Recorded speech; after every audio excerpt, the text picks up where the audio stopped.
నమస్తే, welcome to 9+ news channel.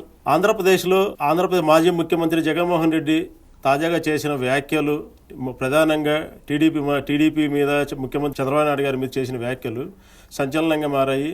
ముఖ్యంగా గత 10 రోజులుగా ఆంధ్రప్రదేశ్లో గొడ్డల పార్టీ, గన్ కల్చర్ అంటూ రకరకాల వ్యాఖ్యానాలు, ఇద్దరు పరస్పర ఆరోపణలు కావచ్చు, ఈ అంశాలు ఇది జరుగుతున్నాయి. అదేవిధంగా జగన్మోహన్ రెడ్డి గారు ఒక ప్రస్తావన తెచ్చారు, మావిగన్ ప్రస్తావన తెచ్చారు.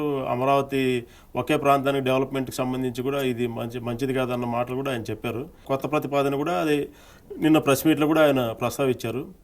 మొత్తంగా ఆంధ్రప్రదేశ్ రాజకీయాలకు సంబంధించి తాజా పరిణామాలపై మనతో చర్చించడానికి ప్రముఖ రాజకీయ విశ్లేషకులు, కాంగ్రెస్ సీనియర్ నాయకులు తులసిరెడ్డి గారు అందుబాటులో ఉన్నారు. తులసిరెడ్డి గారిని అడిగి మరింత సమాచారం మనం తెలుసుకున్నాం. తులసిరెడ్డి గారు నమస్కారం అండి. నమస్తే. నమస్తే సార్, నిన్న జగన్మోహన్ రెడ్డి గారి ప్రెస్ మీట్ వినింటారు మీరు. ఆల్రెడీ నిన్న కూడా వివిధ ఛానల్లో మీరు మాట్లాడారు. అసలు ఓవరాల్గా ఎప్పుడో గతంలో జరిగిన అంశము ఇప్పుడు ఒక్కసారిగా ఆయన ప్రస్తావించడం వెనక ఆంతర్యం ఏమంటారు? మా అభిప్రాయంలో దుందే, అటు వైకాపా ఇటు టీడీపీ దుందే. మా దృష్టిలో వాళ్ళిద్దరు కూడా రాష్ట్రానికి రాహుకేతువులు. ఇద్దరు ఒకరేమో అరచేతిలో వైకుంఠం చూపించారు, ఇంకోరేమో అరచేతిలో కైలాసం చూపిస్తున్నారు. కాకపోతే ఏమంటే జగన్మోహన్ రెడ్డి గారు ప్రెస్ మీటింగ్ పెట్టారు కాబట్టి ఆ అంశాల మీద కొంచెం ఎక్కువ కాన్సన్ట్రేట్ చేయాలి. కాబట్టి ఆయన మాట్లాడిన మాటలు ఏమి, 1 మావి గన్ రాజధాని గురించి, 2 పెట్రోల్ ధరలు, 3 శాంతి భద్రతలు, 4 సూపర్ 6 హామీల్లో మిగిలిపోయినవి. ఇవి చెప్తూ కొన్ని పదాలు, మావి గన్ అంటే బాబుకు గుండె ఆగిపోయేలా ఉంది, చంద్రబాబు సీఎంగా ఉండడము ఆంధ్రప్రదేశ్ చేసుకున్న దురదృష్టం, విశ్వసనీయతకు విలువలకు మారుపేరు జగన్ మంచివాడు కాబట్టే మా తాతను చంపిన వాళ్ళు కూడా ప్రశాంతంగా జీవిస్తున్నారు. ఇటువంటి కొన్ని పదాలు వచ్చేసి కొంచెం మసాలా పదాలు వాడడం జరిగింది. ఇది ఓవరాల్గా. సరే, దీన్ని ఓవరాల్గా చూస్తే ఆత్మస్తుతి, పరనింద, తర్వాత సెల్ఫ్ డబ్బా, సెల్ఫ్ గోలు, కొంత సుత్తి, కొన్ని వాస్తవాలు, కొన్ని అవాస్తవాలు, చెప్పింది పాడింది పాడదా, పాసిమన్న దాచాలని చెప్పింది చెప్పడం. ఈ అంశాలన్నీ అత తెచ్చిన 6 నెలలకు కోడలు ఏడ్చినట్టు, దొంగలు పడ్డ 6 నెలలకు కుక్కలు మూడినట్టు ఈ అంశాల మీద మేము ఎప్పుడో రియాక్ట్ అయినాం. కాంగ్రెస్ పార్టీ కానీ లెఫ్ట్ పార్టీలు కానీ ప్రతి అంశం మీద సేమ్ డే కానీ మరుసటి రోజు కానీ రియాక్ట్ అవుతాం. ఈయన ఏదో ఒక వారం తర్వాత వచ్చి 1 గంట 2 గంటలు సుత్తే కొట్టి ఆయన చెప్తున్నాడు. మేము ఎప్పటికెప్పుడు ఇప్పుడు పెట్రోల్ ధరలు ఉంది, పెంచిన రోజే మాట్లాడినాం మేము వామపక్షాలు. ఆయన ఏదో ఇప్పుడు నిన్న మాట్లాడినాడు. కాబట్టి ఇది ఓవరాల్గా. సరే, దీంట్లో మనము మావిగన్ గురించే ముందు ఆలోచిస్తాం. సార్, అంటే అన్నిటికీ సార్ ఒక్క చిన్న ఇది సార్, మీరు ఎందుకంటే మీరు కడప జిల్లా వాసి, తర్వాత ఆంధ్రప్రదేశ్ రాజకీయాల్లో సుదీర్ఘ అనుభవం, తర్వాత కడప జిల్లా వాసి, రాజశేఖర రెడ్డి గారి కుటుంబానికి కూడా అత్యంత మీరు సన్నిహితులు.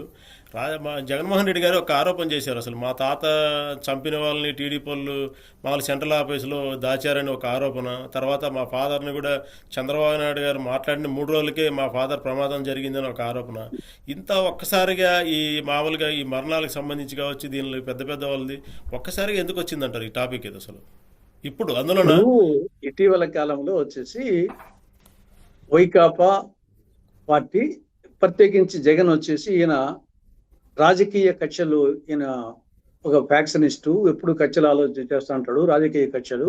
కాబట్టి ఒక అరాచకవాది అని జనరల్ గా టీడీపీ కూటమి పదే వాళ్ళు కంటిన్యూస్ గా వాళ్ళు వచ్చేసి ముద్ర వేస్తున్నారు. ఆ నేపథ్యంలో అలాంటిది ఏమి కాదు, మేము యాక్చువల్గా బాధితులం మేమే అని ఒక ప్రొజెక్షన్ ఇవ్వాలని ఆయన చూశాడు. కాబట్టి ఆడేం దొందే, వాళ్ళు వచ్చేసి నిరంతరంగా పని లేక రోజు ఇది వాళ్ళు చేసింది చెప్పుకోకుండా ఇప్పటికీ జగన్మోహన్ రెడ్డి ముఖ్యమంత్రిగా ఉన్నట్టు వాళ్ళు రోజు వచ్చేసి ఆయన మీద వాళ్ళు టీడీపీ కూటమి వాళ్ళు ఇంకా దానికి కౌంటర్గా వచ్చేసి ఆ ముద్రను తప్పించుకున్న దానికోసం ఈయన కొన్ని వాస్తవాలు కొన్ని అవాస్తవాలు ఈయన వచ్చేసి ఈయన చెప్పడం జరిగింది యాక్చువల్గా. అందుకోసం నేను దొందే అనింది. ఇక్కడ ఆయన చెప్పింది ఏమి, వాళ్ళ తాత విషయం చేద్దాం అంటే రాజారెడ్డి గారు. అది రాజారెడ్డి గారిని చంపిన వారి విషయంలో కూడా మేము వచ్చేసి పట్టించుకోలేదు, అందువల్లనే వాళ్ళు ప్రశాంత జీవనం గడుపుతున్నారు అనేది ఆయన చేసిన దాంట్లో ఒకటి. ఆ తరం జగన్మోహన్ రెడ్డి గారి ఆరోపణ. రెండవది వచ్చేసి దానికి టీడీపీ వాళ్ళు ప్రోద్బలం ఉంది అనేది. యాక్చువల్ గా ఆ హత్య కావించబడ్డంత వరకు టీడీపీ వాళ్ళ పాత్ర ఏం లేదు. అది ఓన్లీ పార్థసారథి రెడ్డి కుటుంబానికి, రాజారెడ్డికి మధ్య వచ్చినటువంటి తగాదా. అది ఒకప్పుడు పార్థసారథి రెడ్డి, రాజారెడ్డి అనుచరుడిగానే ఉన్నారు. రాజశేఖర రెడ్డి, రాజారెడ్డి వాళ్ళ అనుచరుడిగానే ఉండేవాళ్ళు. అది కొన్ని ఎన్నికల సందర్భంగా ఆయన టికెట్ అడగడము, ఆయన నుండి దూరం కావడము జరిగింది. అది క్రమేణా వచ్చేసి ఆయన అడ్వకేటు పులిందులు ఉండేవాడు. ఆ ఆయన కొంత ఆ ధైర్యస్తుడు, కొంత వాస్తవాలు మాట్లాడేవాడు. అది వాళ్ళకు రుచించేది కాదు రాజారెడ్డికి. కాబట్టి ఆ నేపథ్యంలో అతని పార్థసారథి రెడ్డిని కిరాయి మనుషులు పెట్టి చంపించాలని ప్రయత్నం చేశాడు పులిందల టౌన్ లో. అది దాదాపు 12 గంటల ప్రాంతంలో ఒక హోటల్ ముందర జరిగింది. దాదాపు 26 కత్తిపోట్లు. అతను ఆల్మోస్ట్ చనిపోయిన నేపథ్యంలో ఆ లోపల కొందరు పోలీసులు అట్లా రావడంతో పారిపోయినారు. లేకుంటే అప్పుడే పాపం పార్థసారథి రెడ్డి ఆ రోజే చనిపోయినవాడు. కొన ఊపిరితో బతికినాడు. ఇది రాజారెడ్డి మనుషులు చేశారనేది అతనికి పూర్తిగా సమాచారము. ఆ నేపథ్యంలో ఇంకా వచ్చేసి మల్లయ్యను చంపే వాళ్ళే అనే ఉద్దేశంతో ఆ రెండు ప్రత్యేకించి రాజారెడ్డి కుటుంబం కూడా కాదు, రాజారెడ్డి అండ్ పార్థసారథి కుటుంబీకుల మధ్య జరిగినటువంటి సంఘర్షణ.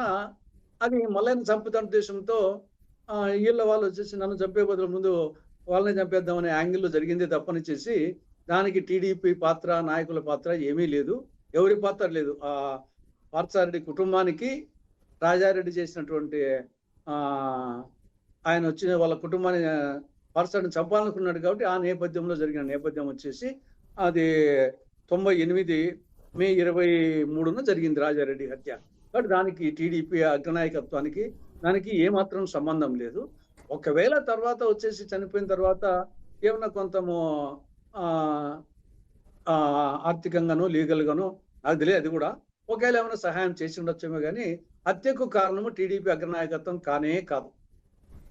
తర్వాత ఆ కేసులో వాళ్ళని వదిలిపెట్టింది లేదు. ఆ రోజు రాజారెడ్డి బాంబుదాడిలో రాజారెడ్డి చనిపోయినాడు. సేమ్ అదే సమయంలో వీళ్ళు రాజారెడ్డి సంబంధికుల చేతిలో పార్థసారథి తమ్ముడు ఉమామహేశ్వరరెడ్డి చనిపోయినాడు. సేమ్ డే వీళ్ళు పోయి ఇంట్లో ఉంటే అతను చంపేశారు. రాజారెడ్డి చనిపోయిన వచ్చేసి 5 నిమిషాలకే పార్థసారథి తమ్ముని ఉమామహేశ్వరరెడ్డిని వీళ్ళు చంపారు. కాబట్టి తర్వాత వీళ్ళ ఇళ్లను సర్వనాశనం చేశారు. అక్కడ ఉండే ఇళ్లను వేముల్లో, తర్వాత పులివెందుల్లో అనేక మంది టీడీపీ కార్యకర్తల ఇళ్లను, ఆంక్షలను ధ్వంసం చేశారు.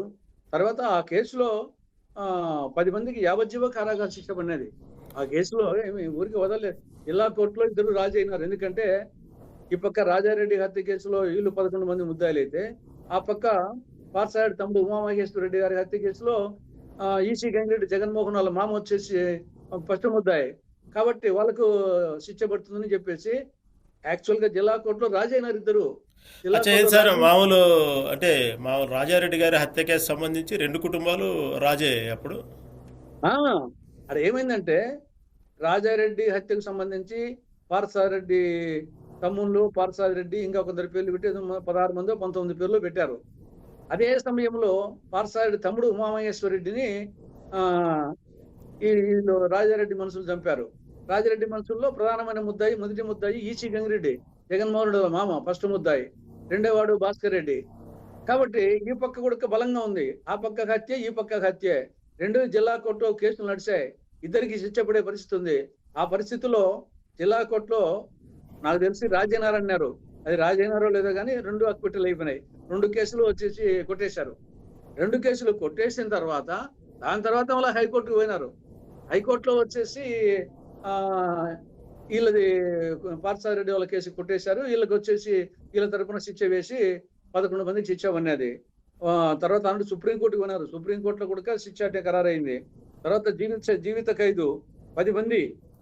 దాంట్లో అన్నారెడ్డి సాంబశివారెడ్డి, అన్నారెడ్డి శ్రీనివాసరెడ్డి, పల్లె వెంకట్రామరెడ్డి, అన్నారెడ్డి లక్ష్మిరెడ్డి, వడ్డారపు వేమయ్య, పేర్ల శేషారెడ్డి, పేర్ల రామకృష్ణారెడ్డి, రామాంజనేయ రెడ్డి, సోమశేఖర్ రెడ్డి, విశ్వనాథ రెడ్డి, సుధాకర్ రెడ్డి, ఇట్లా 10 మంది యావజ్జీవ కారాగార శిక్ష అనుభవించి వచ్చారు. ఊరికే వదిలిపెట్టినదో ప్రశాంతంగా జీవితం గడుపుతున్నారని ఆయన చెప్పడం కరెక్ట్ కాదు. వాళ్ళ ఇళ్ల మీద దాడి చేశారు, వాళ్ళను ఆర్థికంగా దెబ్బతీశారు, అన్ని చేశారు.